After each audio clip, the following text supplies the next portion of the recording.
Assalamualaikum warahmatullahi wabarakatuh. Alhamdulillahirabbil alamin. Alhamdulillahilladzi bi ni'matihi tatimmus shalihat. Wa asyhadu an la ilaha illallah wahdahu la syarikalah. Wa asyhadu anna Muhammadan abduhu wa rasuluh. Al-mab'utsu rahmatan lil alamin. Allahumma iftah lana qulubana wa alhimna rushdana wahdina ila siratikal mustaqim. Bapak Ibu jamaah yang Allah rahmati dan Allah berkahi, puji dan syukur hanya miliknya. Mudah-mudahan pertemuan kita di pagi hari ini selepas menunaikan subuh berjamaah untuk bertolabul ilmi, mudah-mudahan menjadi bagian pertemuan iman terbaik di bulan terbaik ini, yang mengistiqomahkan kita terus untuk mempersembahkan karya-karya amal soleh terbaik. Dan mudah-mudahan Allah Subhanahu wa ta'ala menganugerahi kita pahala terbaik, ampunan terbaik, dan kita bisa keluar dari Ramadan tahun ini menjadi alumni terbaik. Andaikan ini menjadi Ramadan terakhir buat kita semua dan Allah tidak memberikan kesempatan kembali buat kita bertemu Ramadan tahun-tahun berikutnya, maka mudah-mudahan inilah Ramadan yang bisa mengantarkan kita bersama untuk pulang ke surga.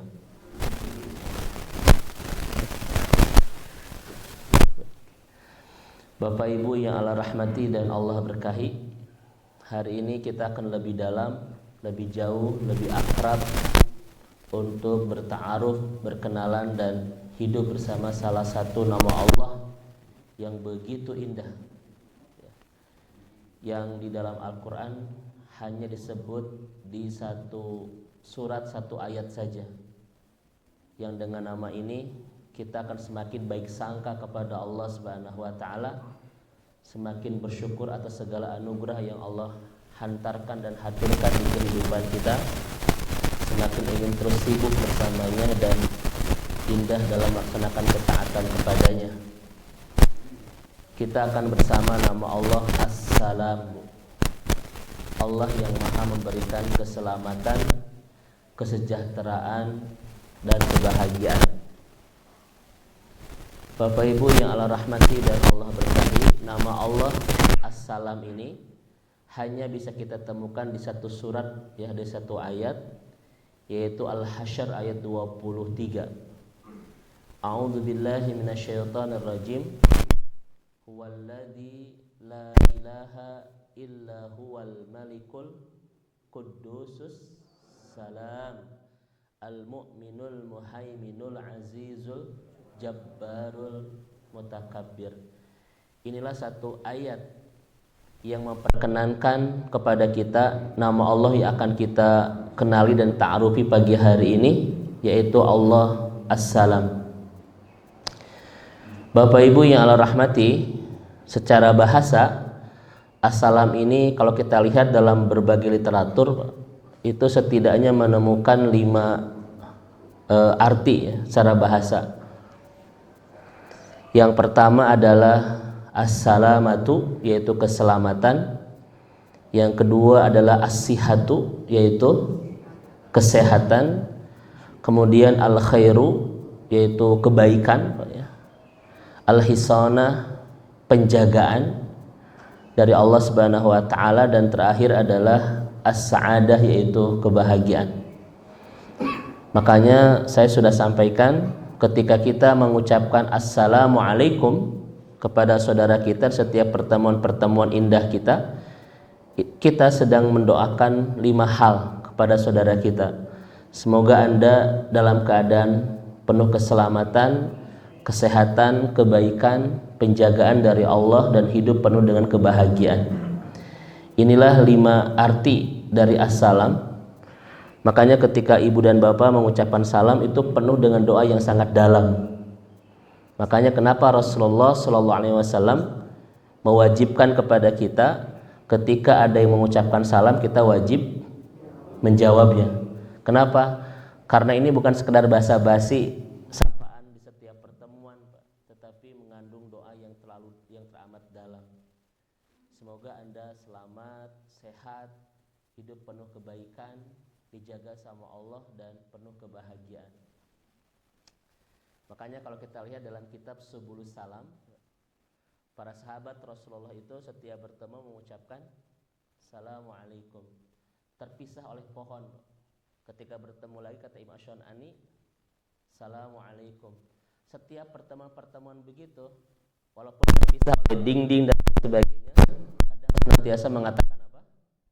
Assalamualaikum. Karena bagi mereka ini bukan sekedar sapaan, tetapi sebuah kalimat yang sangat dalam, penuh doa yang indah kepada saudara kita.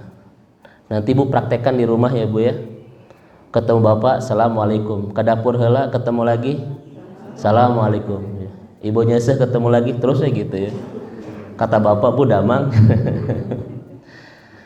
Kira-kira ibu bapak, kalimat assalamualaikum bisa tidak kita ubah dengan kalimat lain? Inilah bapak ibu sekalian penjelasan kenapa tidak bisa kita ubah dengan selamat siang, selamat pagi, Bu. Karena kalimat ini bukan sekedar sapaan di setiap pertemuan kita dengan saudara-saudara kita, tetapi ada doa yang begitu indah yang kita panjatkan kepada saudara kita. Kalau ibu dan bapak mengucapkan selamat pagi, yang selamat apa? Paginya, orangnya angwerudat. Nah begitu, bukan saya sedang ingin mencoba memindahkan bahasa Indonesia ke bahasa Arab, tidak bapak ibu ya. Tetapi di kalimat yang Rasul ajarkan ini itu mengandung doa yang sangat dalam. Seperti begini bapak ibu sekalian, ucapan terima kasih dan jazakallah sama enggak? Apa membedakannya pak? Kalau terima kasih tidak ada doanya, tapi kalau jazakallah itu ada doa yang sangat dalam.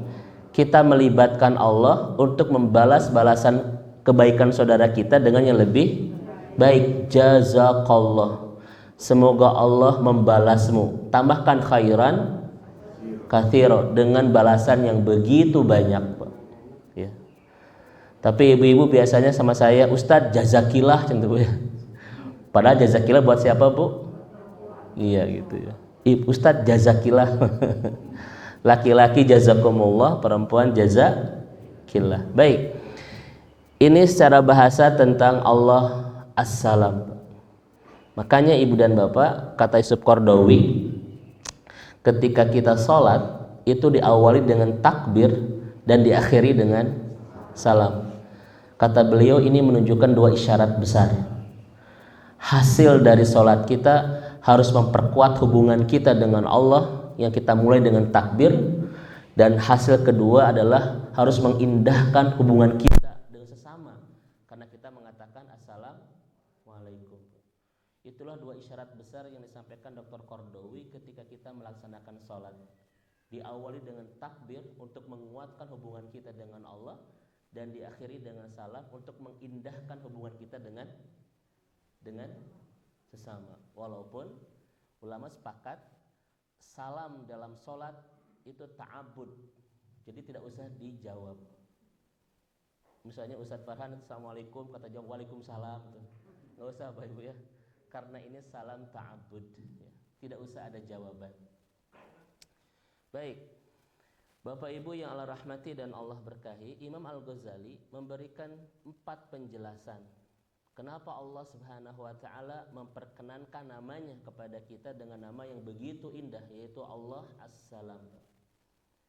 Yang pertama, kata beliau, Allah As-Salam itu innallaha salimat af'aluhu min kulli syarrin. Ini yang pertama. Terjemahnya adalah secara bebas, Allah Subhanahu wa taala itu perbuatannya tidak ada yang buruk. Tidak ada perbuatan Allah yang buruk. Pertanyaan saya kepada ibu dan bapak, pernah nggak kita mengalami hal yang buruk? Sering nggak, Bu? Sering. Bagaimana cara memahaminya? Allah yang tidak pernah berbuat buruk, sementara kita yang sering mengalami hal yang buruk. Karena kalau kita gagal memahami konsep ini, akan melahirkan setidaknya 5 penyakit kata ulama. Yang pertama adalah al-ghadab. Kita sering marah sama Allah. Ya Allah, kenapa kau berikan aku musibah seberat ini? Kan begitu Bapak Ibu ya. Itu ungkapan-ungkapan kemarahan kita kepada Allah karena tidak memahami konsep Allah yang tidak pernah berbuat buruk, sementara kita sering mengalami hal yang buruk. Penyakit yang kedua yang sering muncul ketika kita tidak memahami ini adalah Ustaz, al-ya'su, penuh keputusasaan. Saya sudah tidak kuat dengan semua ini ya Allah. Musibah ini di luar kemampuan saya untuk bisa menghadapinya. Terus saya bahasanya begitu. Bahasa milenialnya Bu, give up. Menyerah, I'm done. Yang ketiga adalah suudzon, buruk sangka sama Allah Subhanahu wa taala. Engkau kezam ya Allah, kau zalim, kau pilih kasih, kau tidak sayang. Kalimat-kalimat ini meluncur Pak, karena kita nggak paham itu. Yang keempatnya adalah al-akhlaqul madmumah, berakhlak yang tidak baik kepada Allah. Ada nggak seorang hamba yang berakhlak baik tidak baik kepada Allah? Banyak Bapak Ibu. Ada nggak yang bilang kepada Allah kau kejam? Masya Allah. Saya bertanya kepada ibu bapak, siapa makhluk terburuk di muka bumi ini? Iblis ya Pak ya. Pernah nggak mereka berkata buruk kepada Allah? Tidak ada Bapak Ibu sekalian. Wa bi'izzatika wa bijalalika, begitu aja. Demi keperkasaanmu ya Allah, demi kemuliaanmu ya Allah, la ughwi ibadaka madamat arwahum fi ajsadihim. Kami sesatkan anak Adam selama ruhnya ada dalam jasadnya. Sudah katakan kepada Bapak Ibu, makhluk yang buruk ini kata-katanya tidak buruk kepada Allah. Tapi kita makhluk yang mulia sering berkata buruk kepada Allah. Kok kejam. Ibu lihat Bu, di dalam hadis Bu ada iblis mengatakan Allah kok kejam. Tidak ada ya. Mereka makhluk yang buruk tapi kata-katanya tidak buruk. Kita makhluk yang mulia kadang sering berkata buruk ya. Masya Allah, na'udzubillah. Dan yang terakhir, penyakit yang akan muncul ketika kita tidak memahami ini adalah Bapak Ibu disebut dengan al-ta'arud ya. Itu menentang Allah Pak. Tidak sholat lagi Pak ya. Tidak ibadah lagi, bahkan bisa keluar dari agama ini ketika dia tidak memahami kehidupannya banyak hal yang buruk dan dia tidak memahami itu. Saya pernah punya kasus Bu, jamaah saya sudah ngaji 4 tahun ibu-ibu Pak. Ini kisah nyata. Ini ibu muda, punya anak 2. Sudah ngaji 4 tahun di kota Bandung. Tetapi karena terus mendapatkan perlakuan yang tidak baik dari suaminya, pengkhianatan terjadi di rumah tangganya. Terlihat saya terakhir Bapak Ibu ketika saya lihat dia sudah buka aurat Bapak Ibu, sudah nggak pakai kerudung, sudah segala inilah bajunya sudah sangat inilah ya apa namanya Ustaz? Ya gitu-gitulah pakai lepis, bulu jin gitu ya. Saya tanya, ibu kenapa sampai sebagian ini? Ustadz, buat apa saya ibadah? Toh Allah tidak tolong hidup saya. Itu kalimatnya Pak. Saya 4 tahun Ustadz disakiti sama suami saya minta tolong sama Allah dan Allah tidak menolong saya. Itu kisah yang paling menyedihkan salah satunya bagi saya Bapak Ibu.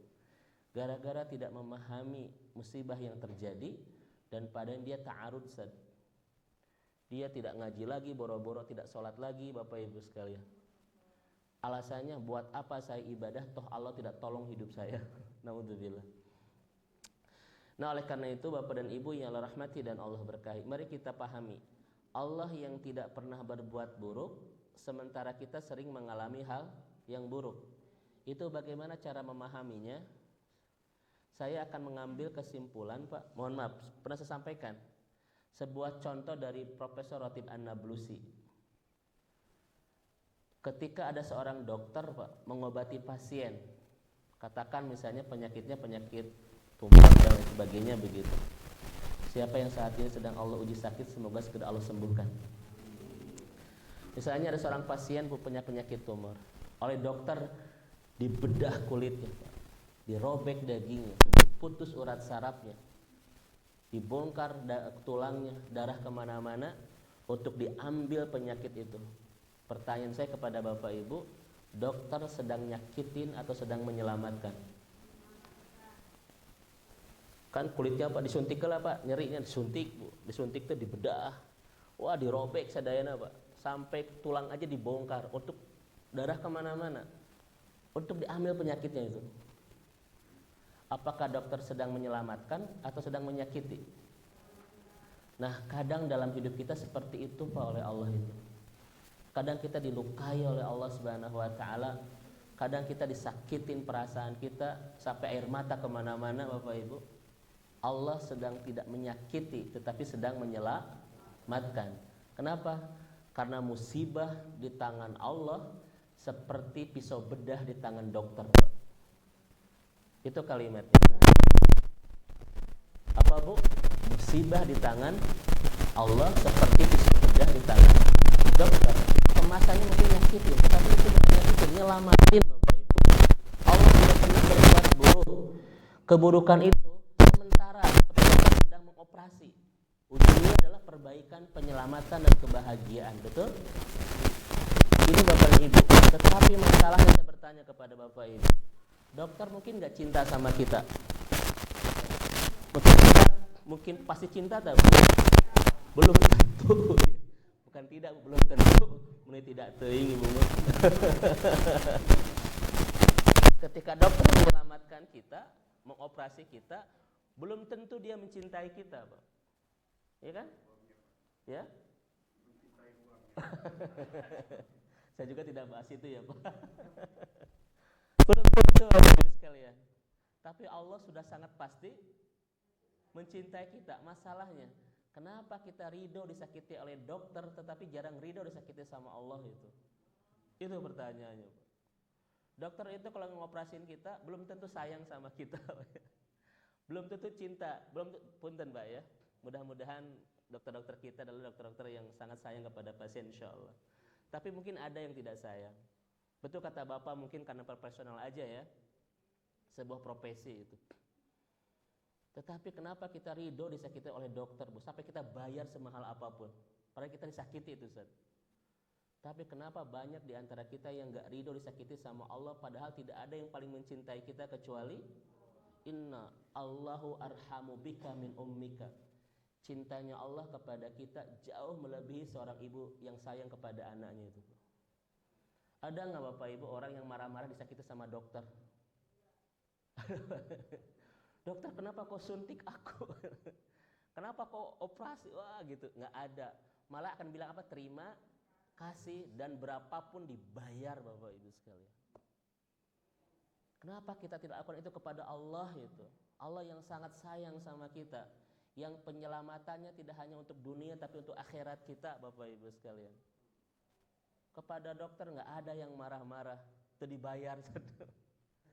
Tapi kenapa kepada Allah kita tidak ridho, tidak menerima? Padahal musibah di tangan Allah seperti pisau bedah di tangan dokter. Ini penyakit kita Bapak Ibu sekalian. Nah ini Bapak Ibu harus kita lihat ya. Hina yu'tikat tabib. Ini Allah dan dokter Bapak Ibu. Dokter itu kadang ketika mengobati luka. Kadang luka itu Bapak Ibu dibersihkan dulu, digosok. Sakit tidak Bu? Sakit tidak Bu? Digosok Pak, dibersihkan. Setelah itu dikaput. Makin sakit tidak Bu? Makin sakit. Tetapi ujung dari sakit itu adalah sebuah kesembuhan. Allah pun demikian Bapak Ibu sekalian ya. Nah oleh karena itu Ibu dan Bapak lihat kalimat ini, tadunnu annallaha ibtila'u fil haqiqah annallaha islahu wan najah. Kamu sering mengatakan Allah sedang memusibahimu, padahal sebetulnya Allah sedang memperbaiki dan menyelamatkanmu. Ini maksudnya Bapak Ibu sekalian. Karena keburukan yang terjadi di hidup kita sementara Bu, yang Allah amanahi sementara untuk memperbaiki, menyelamatkan dan membahagiakan kita pada akhirnya. Setuju Bapak Ibu sekalian? Baik. Kita punya keluarga atau anak Pak. Kemudian datang ke dokter. Kata dokter, "Aduh mohon maaf Bapak Ibu, kaki putra bapak ibu harus diamputasi. Karena kalau tidak diamputasi nanti akan membahayakan keselamatan nyawanya. Sebagai orang tua, mengizinkan gak kaki anak kita diamputasi? Saya ulang. Ketika kita bawa anak ke dokter, Bu, dengan penyakit apa, amputasi Pak ya. Ini mah contoh, naudzubillah. Mudah-mudahan semuanya kita sehat Bapak Ibu. Kata dokter, Bapak Ibu mohon maaf, kaki anak ibu Bapak harus diamputasi. Karena kalau nggak diamputasi nanti akan membahayakan nyawanya. Apakah sebagai orang tua kita akan mengizinkan mengamputasi Pak? Ini baringung begini. Saya yakin akan mengizinkan. Kenapa?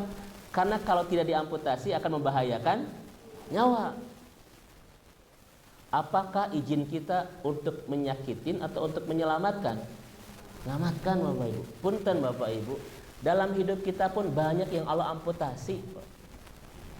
Banyak yang Allah amputasi. Kadang Allah amputasi kesehatan kita, kadang Allah amputasi harta kita, kadang Allah amputasi ini itu. Demi Allah Bapak Ibu, bukan Allah ingin nyakitin, Allah ingin menyelamatkan gitu.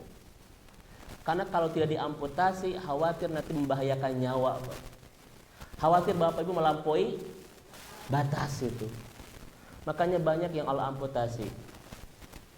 Contoh Bapak Ibu sekalian, setelah usia 40 tahun, kan 40 tahun ke atas itu al-fasil bainal kamal wal ihbat. Usia 40 tahun itu adalah batas atau puncak piramida atau pembatas antara kesempurnaan dan kerusakan.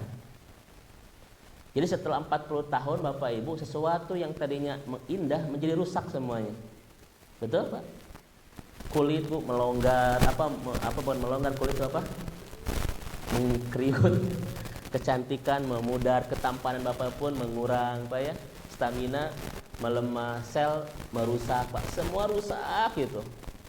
Setelah usia 40 tahun ke sana. Jadi usia 40 tahun itu Ibu Bapak batas pemisah antara imut-imut dan nah begitulah itu Pak. Itu 40 tahun. Tidak ada di antara Bapak dan Ibu setelah usia 40 tahun ke sana yang tetap dalam kesempurnaan fisik dan keindahan. Tidak Pak, semua rusak. Ibu-ibu ketika usia 20 tahun kalau dijebel ke suami pun langsung kembali kulitnya. Sekarang kalau dijebel itu 2 hari baru kembali. Agak susah itu. Bapak juga sama Pak. Ini tuh ganteng-gantengnya Pak. Saya nggak kebayang ketika masa muda seganteng apa gitu.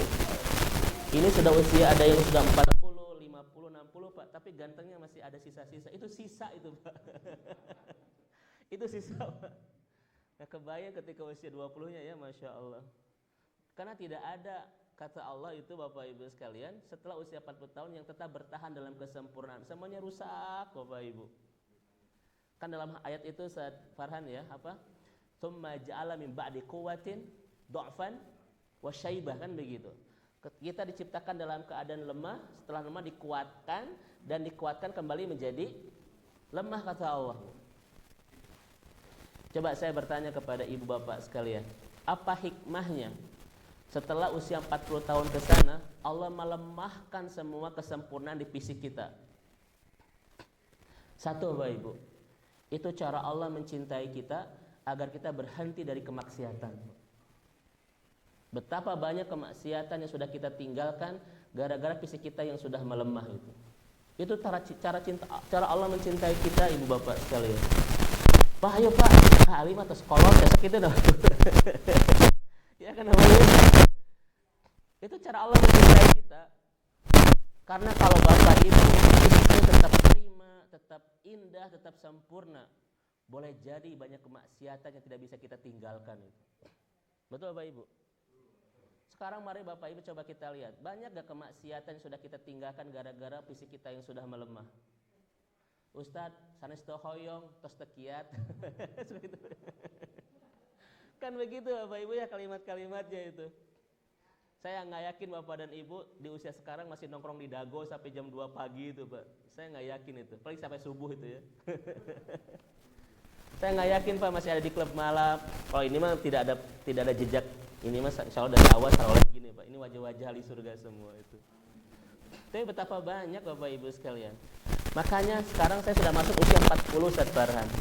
Saya merasakan kasih sayang Allah kepada saya Pak. Banyak hal yang sudah saya tinggalkan Bapak Ibu, yang mungkin itu sebuah kemaksiatan.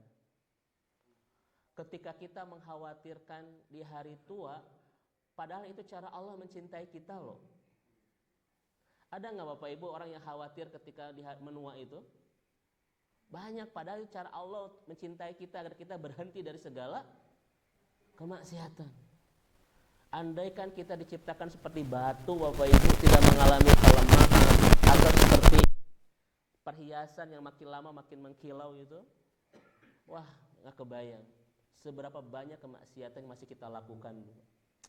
Ini cara Allah mencintai kita. Yang kedua, kenapa setelah usia 40 tahun ke atas itu du'fan wa syaiba, fisik kita melemah Pak, mengurang, memudar, merusak gitu. Itu kata Dr. Qardawi Bapak Ibu, itu isyarat dari Allah sudah sangat dekat waktu kita untuk pulang Pak. Itu sudah sangat dekat jadwal kepulangan kita. Seakan-akan Allah mengatakan kepada kita, sudah sangat dekat pertemuanmu denganku itu. Itu Bapak Ibu. Karena kalau terus kita ini kuat, khawatir kita tidak punya momentum untuk merasakan suasana ini ya. Sudah sangat dekat jadwal kita untuk pulang.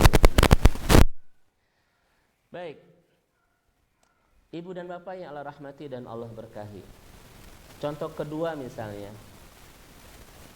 mobil itu Ibu Bapak fungsinya untuk mempercepat waktu dengan jarak yang sama. Itu fungsi kendaraan. Sekarang dulu Bapak Ibu kalau dari Mekah ke Madinah itu menempuh waktu 5 jam Bapak Ibu ya.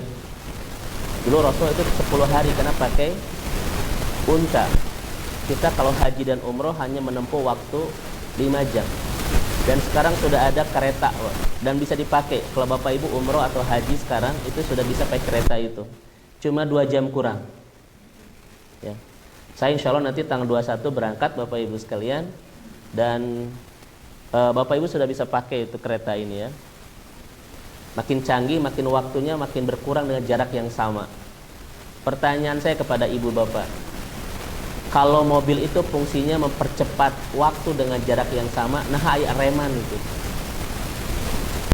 Oh kok untuk mempercepat, tapi ayat reman Bapak Ibu. Itu seperti merampas hak asasi mobil. Apakah rem itu Bapak Ibu untuk membatasi kebebasan mobil atau untuk menyelamatkan coba Pak? Makanya dalam hidup kita Pak banyak yang Allah rem, ini di rem, ini di rem, ini di rem. Banyak yang Allah rem, banyak yang Allah amputasi. Jangan suudzon. Itu cara Allah menyelamatkan kita. Karena kalau mobil tanpa rem, Bapak Ibu sekalian, itu tabrak sana sini. Ya kan? Demikian juga hidup kita. Makanya amlil insani matamanna. Tidak semua yang kita inginkan Allah kabulkan. An-Nazm 24. Ada nggak di antara Bapak Ibu punya keinginan yang sampai sekarang tidak terkabulkan? Kelihatan wajah-wajahnya Pak ya. Ini wajah-wajah yang banyak keinginan belum terpenuhi semuanya. Tapi jangan buruk sangka Bapak Ibu. Memang Allah ngerem Pak. Tidak semua Allah itu kasih. Kenapa? Karena kalau semua Allah kasih, hidup kita akan rusak Pak. Punten, Ibu dulu sebelum menikah berapa laki-laki suka sama Ibu? Dan bagaimana jadi semuanya itu ya? Repot gak Bu? Repot tidak? Repot, satu juga sudah mulai curhat. Bapak juga sama mungkin Pak, dulu sebelum menikah ya berapa perempuan yang suka sama Bapak itu? 14? Wah Masya, saya gak percaya Pak. 14, Masya Allah. Bagaimana kalau semua jadi coba Pak? Repot kan? Aduh Masya Allah Bapak Ibu. Makanya kenapa tidak semua keinginan terkabul? Karena Allah tidak ingin hidup kita rusak. Berapa orang yang saat ini ingin jadi presiden Pak di Indonesia ini? Bagaimana kalau semuanya jadi itu? Sudah kayak usah dibahas itu ya Pak. Yang kedua Bapak Ibu sekalian, kenapa tidak semua keinginan Allah kabulkan? Amlil insani matamana. Yang kedua Bapak Ibu, agar kita tidak gila dengan dunia Bapak Ibu. Kebayang kalau semua keinginan kita dikabul di dunia ini, segila apa kita dengan dunia, Pak? Ya. Kalau Allah tidak memberikan kekeruhan di dunia ini, kalau Allah tidak memberikan kekecewaan di dunia ini, Pak, segila apa kita dengan dunia? Banyak kekeruhan juga, banyak kekecewaan juga, banyak keinginan yang tidak Allah kabulkan, kita sudah gila dunia. Apalagi kalau semuanya waduh, kebayang sekali. Betul kan? Makanya kadang Allah kecewakan, Bapak Ibu ya. Kadang Allah tidak kasih. Kenapa? Agar kita tidak terlalu gila dengan dunia ini. Dan yang ketiga, kenapa Allah tidak kabul semua keinginan kita di sini, Pak? Agar kita terus merindukan kehidupan yang bisa mengabulkan segala keinginan, yaitu surga, Ustaz. Itu Bapak Ibu. Di dunia kita akan kecewa, kadang akan sedih. Kenapa banyak kekeruhan? Agar kita semakin merindukan kehidupan yang tidak akan pernah memberikan kesedihan. Apa itu? Apa itu Bapak Ibu? Surga itu. Ya. Baik, kita lanjut Ibu dan Bapak. Ini yang pertama. Terkait dengan Allah As-Salam.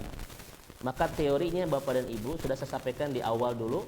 La tangdur ila ma yanzilu minal matar, walakin ungdur ila ma dasayanmu. Jangan lihat hujan dari apa yang jatuh, tapi lihatlah apa yang ditumbuhkan setelah itu. Bapak Ibu kalau melihat hujan, hati kita rudet. Tapi kalau melihat apa yang tumbuhkan setelah hujan, hati kita akan lapang. Udara bersih, sejuk, kemudian juga tidak ada kebul, bunga-bunga busa reger, cupang sarehat, Bapak Ibu ya. Pokoknya banyak kebaikan. Allah tidak pernah menjatuhkan hujan untuk menumbuhkan banyak kebaikan. Jangan lihat musibahnya, tapi lihatlah apa yang akan Allah tumbuhkan setelah musibah itu, Pak. Ya, banyak kebaikan-kebaikan yang bisa kita temukan. Maka Ibu dan Bapak sekalian, keburukan itu hanya sebentar diamanahi oleh Allah untuk memperbaiki, untuk menyelamatkan, dan untuk membahagiakan kita. Maka siapapun yang saat ini sedang ada musibah, jangan Allah sedang memusibahiku, tetapi Allah sedang memperbaikiku, menyelamatkanku, dan membahagiakanku. Itu rumusnya. Setuju Bapak Ibu? Baik. Mari kita lihat di sini Bapak Ibu sekalian. Wallahu yad'u ila daris salam. Kan kita sedang membahas salam. Wallahu yad'u ila daris salam. Ini maknanya ada 3. 1 Bapak Ibu sekalian. Kenapa surga disebut dengan ponten? Ada 4 ya, mohon maaf saya lupa. Allah ingin membawa kita ke Darussalam. Apa arti Darussalam? Surga. Yang pertama Bapak Ibu sekalian, Allah itu ingin membawa kita pulang ke surga. Makanya kita lihat di surah An-Nisa 27-28. Allahu yuridu ayyatuba alaikum. Saya tanya Bapak Ibu, banyak gak keinginan kita kepada Allah? Banyak gak Bapak Ibu? Keinginan Bapak? Gak percaya Pak. Pasti kita banyak keinginan kepada Allah Pak. Ya. Mungkin dulu Bapak pernah minta, saya pengen minta uang, mungkin itu Pak ya. Dulu. Barakallah Pak.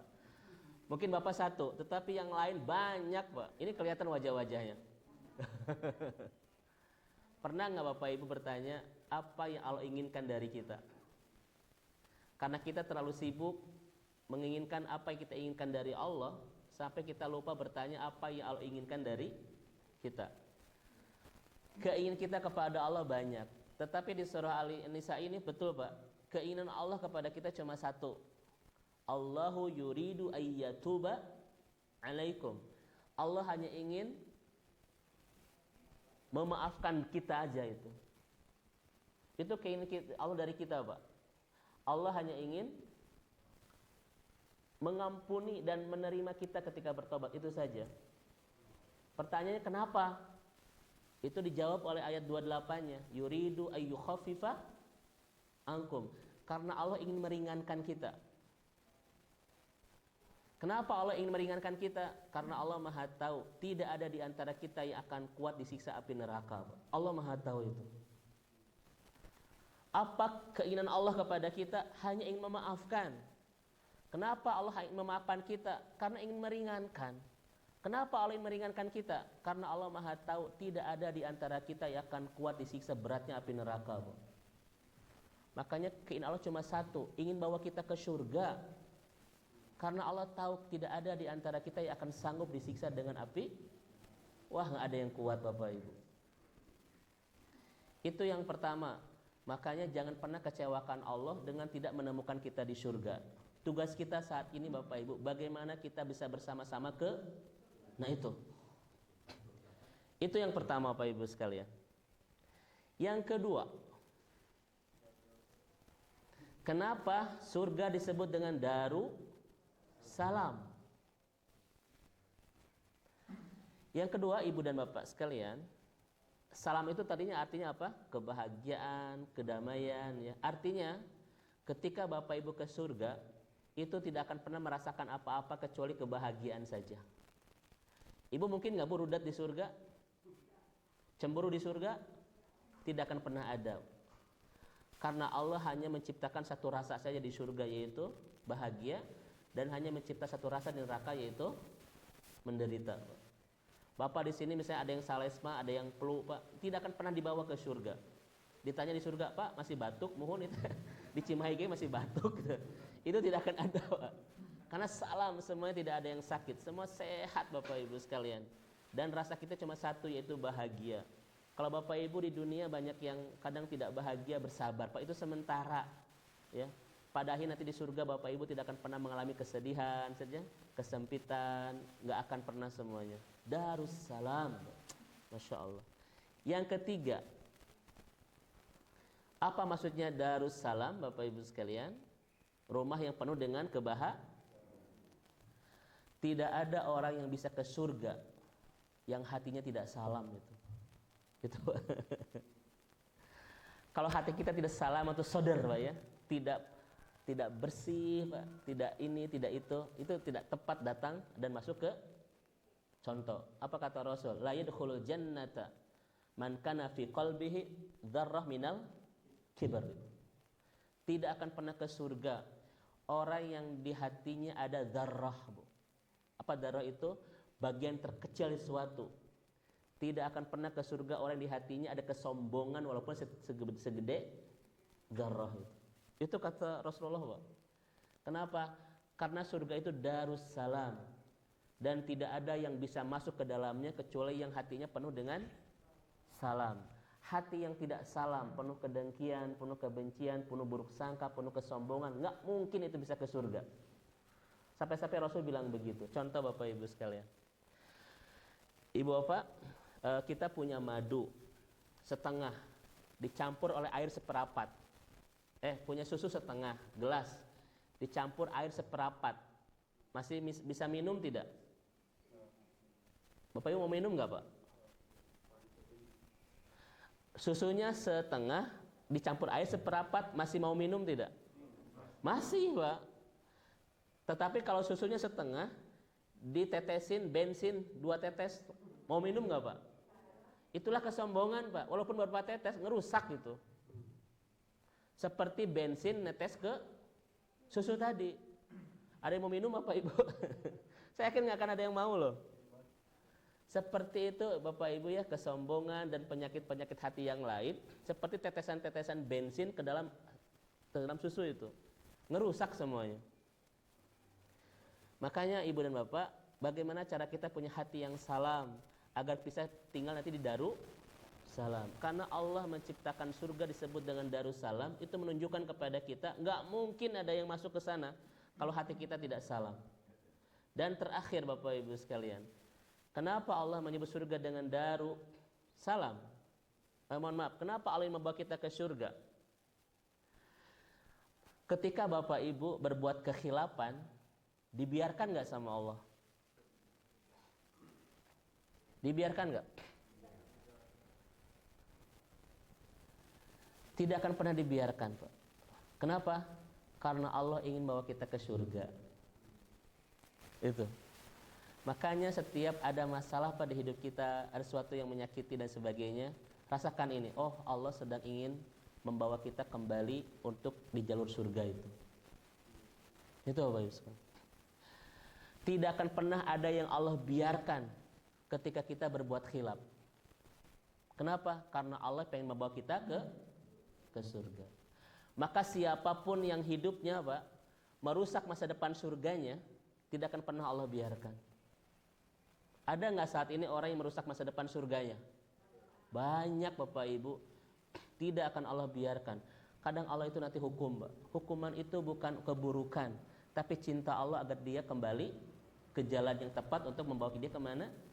Sok Bapak Ibu, ada anak-anak kita yang berbuat salah, dibiarkan mau Bapak Ibu, kita ceraikan. Apa ceraikan itu Ustaz? Kita marahi Pak. Kadang kita hukum, kenapa? Kita sayang sama dia, ingin dia benar, ingin dia kembali baik Pak. Itu Allah. Maka siapapun di antara kita yang merusak masa depan akhiratnya, gak akan pernah Allah biarkan Pak. Kenapa? Karena Allah as-salam pengen bawa kita ke surga itu. Kalau ada orang tua yang membiarkan anaknya berbuat salah, tanda dia tidak mencintainya itu. Apakah Allah mencintai kita Bapak Ibu? Tidak ada cinta yang paling indah di hidup kita kecuali cinta Allah kepada kita. Maka setiap kita tidak akan pernah dibiarkan. Maka punten Bapak Ibu, kalau ada yang mengalami hal yang buruk Pak ya, itu boleh jadi Allah sedang menuntun kita kembali ke jalan yang tepat untuk membawa kita kemana? Nah itu yang pertama. Yang kedua, Bapak Ibu yang dirahmati dan diberkahi Rabb kita Allah Subhanahu wa taala. Apa makna Allah as-salam yang kedua? Innallaha bis-salama ibadihi. Allah yang memiliki keselamatan, Allah yang memberi kesejahteraan, kebaikan kepada hamba-hambanya. Ingat Bapak Ibu kalimat ini. Wa fi sya'nin. Kesibukan Allah cuma satu, yaitu ingin merawat kita. Setiap hari Allah dalam kesibukan. Kesibukan apa? Kesibukan mengabulkan doa-doa kita, kesibukan memenuhi semua kebutuhan kita, kesibukan memaafkan semua dosa-dosa kita. Tidak ada kesibukan Allah setiap hari kecuali hanya ingin merawat dan mengurus kita itu. Kulla yaumin huwa fi sya'nin. Makanya dulu saya pertama ngisi di sini, kenapa banyak ulama yang meneteskan air mata dengan ayat ini? Karena ayat ini adalah azmalus ayat fi azmalus surah. Ayat terindah di surat terindah. Surat apa Bapak Ibu? Surat apa? Ar-Rahman. Betul? Dan kata Rasul, Ar-Rahman itu urusul Quran, pengantinnya Al-Quran. Kenapa disebut pengantinnya Al-Quran? Karena itu simbol dari segala keindahan. Makanya kalau jadi pengantin Bapak Ibu pasti pakai baju yang indah di hari yang indah, karena kita menemukan pasangan terindah itu. Ada nggak pengantin Bapak Ibu yang pakai lekbong gitu, apa baju tidur itu? Apa baju? Nggak, daster Bu, ada nggak di hari pengantin kita pakai daster? Nggak, kan ada Bu. Pasti kita kan pakai semuanya yang indah. Itulah pengantin. Makanya urusul Quran kata Rasul Ar-Rahman itu. Dan ayat terindah di surat terindah itu ayat ini. Kulla yaumin huwa fi sya'nin. Setiap hari Allah dalam kesibukan. La ta'khuduhu sinatu wala naum. Allah tidak pernah tidur, tidak pernah ngantuk. Kenapa? Ingin terus sibuk mengurus kita. Ini Bapak Ibu sekalian. Makanya masih ingat ayat ini Bapak Ibu ya? Bagaimana cara Allah terus as-salamah, merawat kita, menjaga kita, membahagiakan kita? Salah satunya adalah ayat ini. Tidak ada cinta yang paling kuat di antara manusia itu kecuali seorang ibu kepada anaknya. Itu paling kuat. Setampan apapun bapak-bapak di sini, kalau istri kita sudah punya anak, Pak, kita biasa tereliminasi itu. Kadang kita tidur di sofa, tidur di samak, Pak, tidur di mana lagi Pak yang pengalaman di sini? Karpet. Ketika istri kita punya baby itu Pak ya. Karena hubungan yang paling kuat itu adalah ibu kepada anak. Kadang seorang ibu itu sering lupa mendoakan diri sendiri gara-gara sibuk mendoakan anak-anaknya itu. Kadang lupa makan dan lain sebagainya. Tetapi pertanyaannya, ketika si ibu ini mendapati anaknya sedang tidur, bisa ninggalin tidak? Bisa ninggalin tidak, Bu? Ibu hamil 9 bulan dijaga banget, Bu, kehamilan kita. Makanan pun dijaga. Yang tadinya makan seblak, Bu, ya, ditahan dan lain sebagainya. Ketika anak ini lahir diurus sedemikian rupa, kadang kita lupa mandi, lupa dan segalanya. Tapi ketika anak kita tidur, ibu bisa ninggalin tidak untuk ngepel rumah wadah begitu? Bisa. Tetapi lihat ayat ini. Kita tidur saja Allah tidak pernah ninggalin itu. Apa ibu rasakan itu? Kita tidur, Allah tidak pernah ninggalin. Seorang bayi tidur, si ibu bisa ninggalin. Tetapi kita sedang tidur, Allah tidak pernah ninggalkan. Apa bentuknya Bapak Ibu? Allah tidak pernah meninggalkan kita ketika tidur. Allah terus membolak-balik tubuh kita. Membolak-balik tubuh kita ini adalah cara Allah untuk merawat dan menjaga kita. Ruh kita digenggam oleh Allah Subhanahu wa taala, tetapi si kita dirawat oleh Allah Subhanahu wa taala dengan dibolak-balik. Kenapa dibolak-balik? Karena kalau Bapak Ibu tidak bolak-balik, akan ada bagian tubuh yang tertekan dan itu berlarut-larut akan menyebabkan penyakit. Bisa penyempitan itu. Makanya wa nuqallibuhum datal yamin wa datas shimal. Dibolak-balik kiri kanan agar tubuh kita sehat, Bapak Ibu, terawat. Makanya ibu jangan bilang begini, Ustadz, suami saya ini soleh pisan, kenapa Bu? Mau tidur teh diam, tak pernah bergerak. Itu bukan tanda kesolehan, Bu. Penyakit itu. Ya.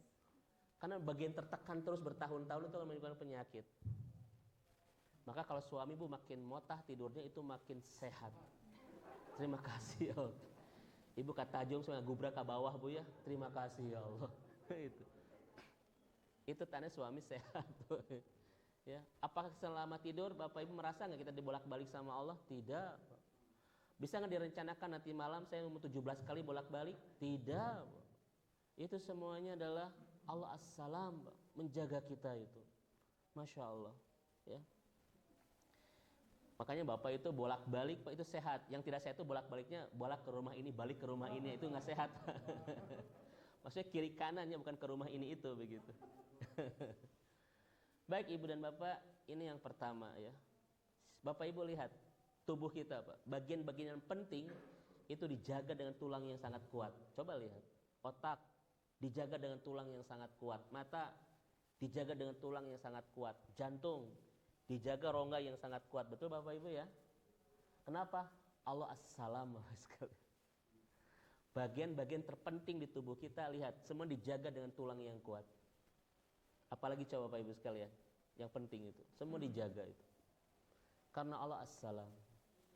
Kalau saya mau bahas ini Bapak Ibu dengan dalam ya, mungkin kita akan neteskan air mata ya. Betapa baik Allah dalam kehidupan kita ini, yang jarang kita bisa mensyukurinya itu.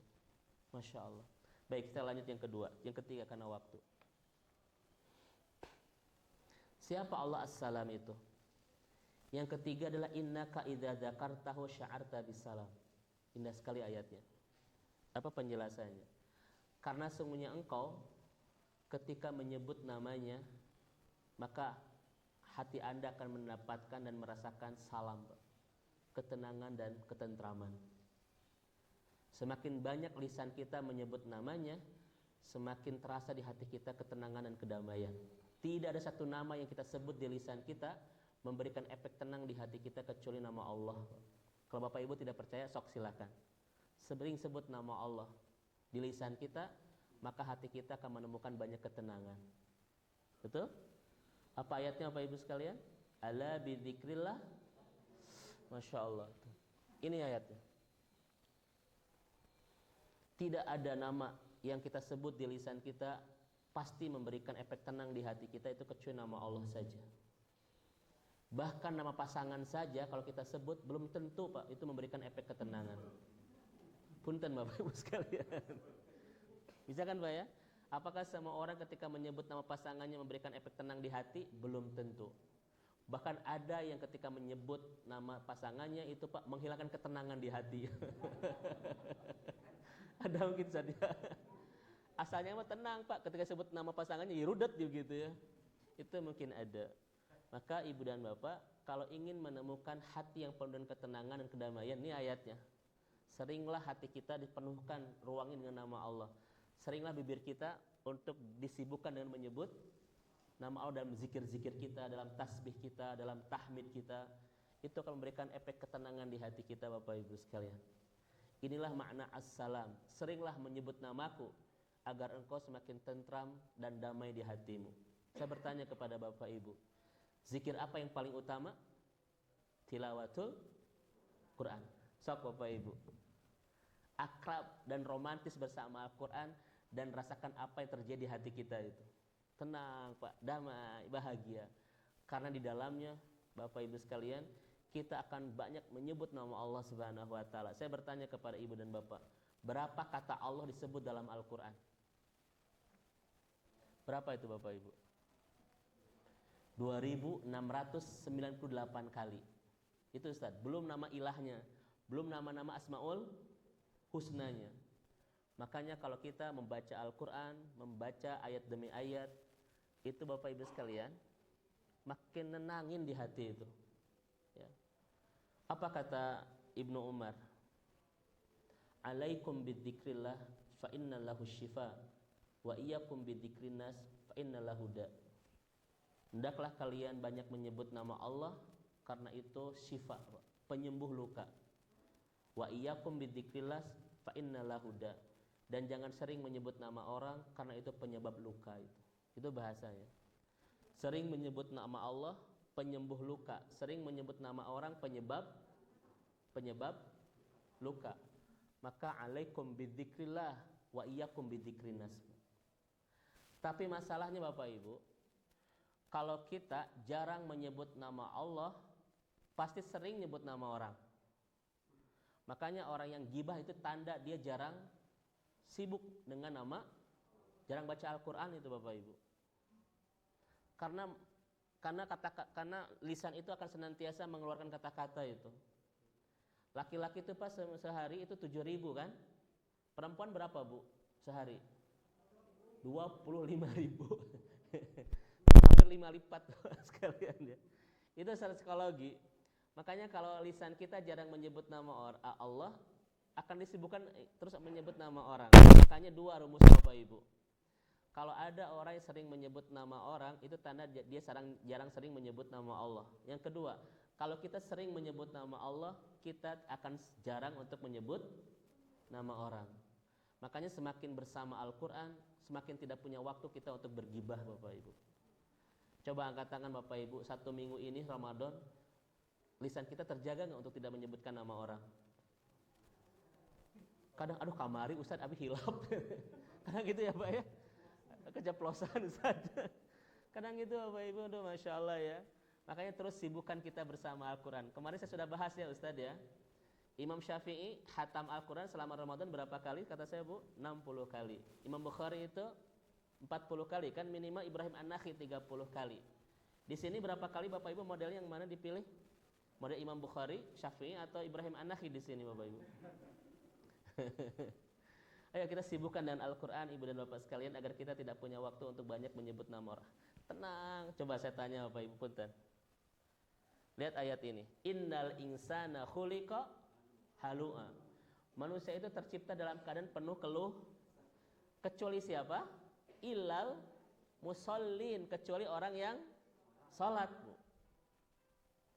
Coba saya tanya kepada Bapak Ibu sekalian, kenapa orang yang salat itu terjaga dari keluh kesah? Makanya kalau Bapak Ibu ingin lihat sehebat apakah salat orang, lihatlah banyak berkeluh kesah tidak. Kalau Ibu di Facebook Bu sering mengatakan ingin menangis di bawah guyuran hujan agar orang lain tidak tahu aku sedang terluka itu Bu. Oh, contoh itu ya. Kalau Ibu sering bilang begitu, tanda sholat kita belum bagus itu. Kenapa? Karena kita begitu mudah untuk berkeluh kesah. Kata Al-Quran, illal musallin. Orang yang sering sholat, orang yang bagus sholatnya tidak mudah berkeluh kesah Bapak Ibu sekalian. Kira-kira kenapa orang yang baik sholatnya tidak mudah untuk berkeluh kesah dengan hidupnya? Kira-kira kenapa Bapak Ibu? Hah? Yakin? Saya tanya, saya jawab biar cepat Bapak Ibu ya, karena waktu. Nah ini Bu ayatnya. Aqimis shalah lidzikri. Laksanakan sholat untuk ingat aku, dan semakin ingat aku hati menjadi. Nah itu rumusnya Pak. Saya ulang Ibu dan Bapak ya. Ini ada 3 surat. Al-Ma'arij mengatakan manusia itu tercipta dalam keadaan keluh kesah kecuali orang-orang yang sholat. Kenapa orang yang sholat tidak mudah berkeluh kesah? Dijawab Toha, aqimis sholah lidzikri. Karena sholat itu untuk mengingat aku, kata Allah. Dan kalau kita mengingat Allah, hati kita menjadi. Nah itu Pak itu ya.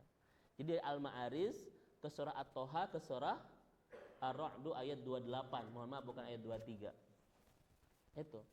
Makanya kalau Ibu, misalnya Ibu ada tukang sayur Bu, masuk ke komplek, dicurhati gitu ya, sampai si Imang teh bingung pas pulang tuh Bu ya. Karena berat itu beban. Sampai tidak mau lagi komplek Pak gitu ya. Nah itu berarti memang sholat kita belum rapi itu. Ya, belum rapi.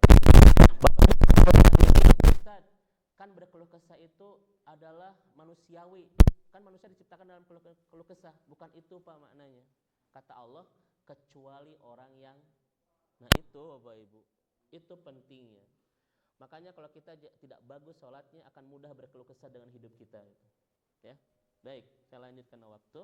Mohon maaf. Terakhir Bapak Ibu sekalian.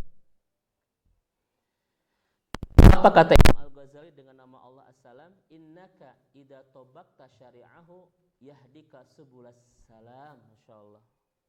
Apa kata beliau? Kalau kita mengikuti syariat-syariatnya, Allah akan tuntun hidup kita ke jalan-jalan salam, ke jalan-jalan kebahagiaan, ketentraman, dan kedamaian. Saya ulang kembali.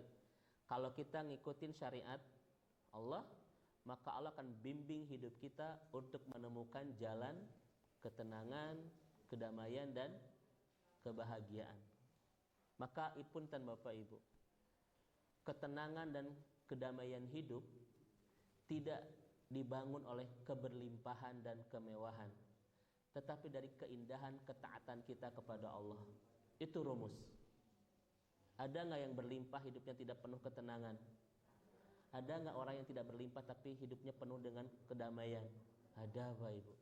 Karena itulah yang menyebabkan orang itu tenang bukan dari keberlimpahannya, tetapi dari keindahan ketaatan dia kepada Rabb-Nya. Pilih mana Bapak Ibu? Berlimpah tidak tenang, tidak berlimpah tapi tenang? Pilih nomor 3. Itu ya. Kalau ngaji sama saya pilih nomor 3. Mudah-mudahan yang hadir di sini adalah hamba-hamba Allah yang penuh dengan keberlimpahan dan kebahagiaan. Ya. Kita lihat ayatnya, silakan Bapak Ibu lihat. Ini ayatnya Pak. Barang siapa yang beramal soleh baik laki-laki maupun perempuan, apa kata Allah? Pasti kami berikan kepadanya kehidupan yang baik di dunia dan balasan nanti di akhirat. Jadi kebaikan hidup di dunia sangat ditentukan oleh kerapihan ketaatan kita kepada Allah. Banyak Bapak Ibu orang-orang yang tidak menemukan ketenangan, kedamaian, walaupun hidupnya ada keberlimpahan, ketika tidak indah membangun ketaatan itu. Ya. Ini Bapak dan Ibu yang dirahmati Allah Subhanahu wa ta'ala. Terus Bapak Ibu sekalian, ya, ada banyak ayat ya, saya tidak akan bahas ini karena waktu. Sebagaimana di dalam azan yang tadi kita dengar, hayya 'alas shalah, hayya 'alal falah. Mari kita sholat, mari kita menggapai kebahagiaan. Kenapa sholat dan falah digabung dan kita dengar minimal 5 kali dalam sehari? Karena Rasul ingin mengatakan kepada kita, gak mungkin ada falah ketika kita tidak rapi sholahnya. Itu rumus. Tidak mungkin kita bisa mendapatkan kebahagiaan ketika kita tidak memperbaiki ketaatan. Tetapi persoalan kita Bapak Ibu, banyak membesarkan ikhtiar untuk mencari kebahagiaan, tetapi mengecilkan pertemuan dengan sang pemberi kebahagiaan. Banyak itu. Betul gak Bapak Ibu? Orang kerja Pak sampai lupa waktu ibadah, sampai lupa waktu baca Al-Quran, sampai lupa waktu ngaji. Dia adalah orang yang membesarkan ikhtiar untuk cari kebahagiaan, tetapi menyempitkan pertemuan dengan sang pemberi kebahagiaan. Siapa? Allah Subhanahu wa ta'ala. Orang kayak begini Bapak Ibu, kalau bahasa kita adalah dia akan repot, dia akan capek tapi tidak bahagia itu. Mungkin dia punya ini, mungkin dia punya itu, tapi lihat kedalaman hatinya. Mungkin dia penuh dengan ketidaktenangan dan lain seterusnya. Karena ketenangan, kedamaian, kebahagiaan hanya bisa kita petik dan kita temukan dari keindahan ketaatan kita kepada Allah Subhanahu wa taala. Baik, Ibu dan Bapak, ini dulu yang saya sampaikan. Mohon maaf terlalu lama, tetapi mudah-mudahan 4 penjelasan ini betul-betul memberikan inspirasi kepada kita semua. Yang pertama, jangan suudzon kepada Allah Subhanahu wa taala ketika Allah memberikan banyak hal yang melukakan air mata, melukakan hati kita dan menderaikan air mata kita. Yang kedua, harus banyak bersyukur kepada Allah, Pak. Karena Allah itu betul-betul menjaga kita dan kesibukan Allah hanya ingin merawat kita. Yang ketiga, memperbanyak zikir, ya. Karena zikir adalah sumber ketenangan hati, dan indahkan ketaatan kita, karena itulah sumber dan pondasi kita untuk membangun kebahagiaan hidup. Mangga Bapak Ibu, ada yang dipertanyakan, saya persilahkan. Punten saya di ujung agak cepat ya. Tadinya ingin selesai jam 6, tapi mohon ini ada berlebih sampai 10 menit. Ya. Tapi sudah selesai, Bu. Saya percepat dari tadi. Punten, Bu. Kalau nanti pertemuan lagi boleh tenang, saya lebih nyantai Bapak Ibu ya. Iya, karena ini waktu, mohon maaf. Mau diulang lagi dari awal, Bu? Mangga Bapak Ibu ada yang sampaikan? Ini dulu. Khawatir kan ibu-ibu jam 1 sudah bangun ya, sudah masak gitu. Silakan Pak Haji. Saya hanya ingin berbagi aja Pak. Bagi. Saya sangat bahagia sekali Bapak bisa menerangkan Asmaul Husna. Tapi yang pernah saya pelajari mengenai Asmaul Husna, yaitu dengan kecerdasan spiritual Pak. Iya. Sebenarnya sebelum masuk Asmaul Husna ini, sebaiknya kita kenalkan dulu dengan kecerdasan kecerdasan intelektual, kecerdasan emosional, dan kecerdasan spiritual. Dengan 3 kecerdasan inilah kita akan bisa mengenal sifat-sifat Allah. Sebab sifat Allah itu tidak bisa dikenal hanya dengan kecerdasan intelektual, Pak. Seperti Bapak katakan tadi itu, mau pilih Allah, pilih saya. Ketika Bapak nanya, pertanyaannya pertanyaan intelektual, Pak, yang harus dijawab dengan pertanyaan spiritual, sehingga nggak nyambung. Aja, Pak. Terima kasih, Pak. Baik, ini memang kalimat dari Pak Ari Ginanjar ya sebetulnya. Betul. Saya pernah ikut juga pelatihan itu ya Pak ya, tentang Asmaul Husna dari beliau. Yang saya sampaikan betul-betul lengkap sebetulnya Pak, untuk membangun kecerdasan spiritual, bahkan emosional, bahkan intelektual.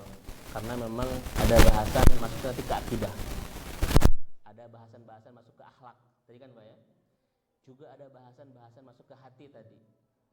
Karena memang saya ramu beberapa kitab ya, untuk menyiapkan materi-materi ini. Jadi insya Allah karena begini Pak, ada kajian Asmaul Husna itu dilihat dari sisi akidah saja, itu ada kajian Asmaul Husna dilihat dari sisi motivasi, kayak tadi Pak ya, kayak Ari Ginanjar itu kan membangun beliau itu SQ kan gitu ya Pak ya.